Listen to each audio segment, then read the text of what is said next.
yuto through agriculture.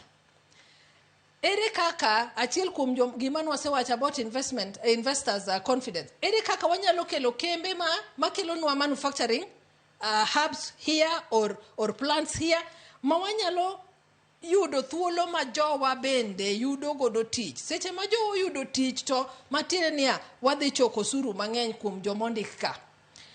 To seche ma kambi gindi bende olos Kenya ka, matine niya raw material ka, bende wadhi yudo ka. Koro the multiplier effect mar tich achiel ng'eny manyalo konyo sirikal moloyo ka focus margi en mana overburdening joma already are burdened. Omiyo sirikal onego ne matut ni, oyo, ere yo mwanyalo chiwo godo tije, mwanyalo chiro godo tije Kenya ka, mopogre gi gik ma giwacho kata affordable housing, because that is not sustainable. Let us call a spade a spade. Onge kaka kisegero odni kendo ne giwacho maber ni ng'aw gero ot, for example Makaya ok dhi gero ot mani South B or something like that. Koro gin ka tije gi oserumo within a year or two, then what next? They become unemployed again. Koro onge kendo kaka sirikal konyre, even kata ka giyudo tije go eko, onge kaka sirikal dhi tax ng'amo dhi ting'o kidi katere site. Matire ni yes, job to gin godo, but how is that also helping the government? Onge kaka ginyalo yudo godo osuru. Koro yore ma sirikal nyalo ng'iyo matut en mana ni how do we widen manufacturing sector in this country?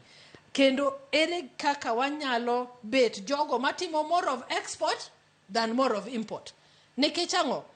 Seche man wan wabet mana ni wan joma ikelo negi akela to gi absorb, ikelo negi akela to gi absorb.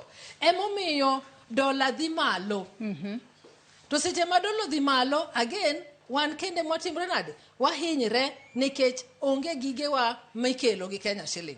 And most importantly, king'iyo one factor of production, gima watiyogo ahinya in fuel e Kenya ka. As much as okdwa ni ji owuoye, tadiera makende ni as long as the cost of fuel pump is as high kaka en sani no, to gik moko duto dhi bana bet gima kodi dhi medo bet. Nikech mondo sukari chande olosi, idwaro fuel mondo generator run.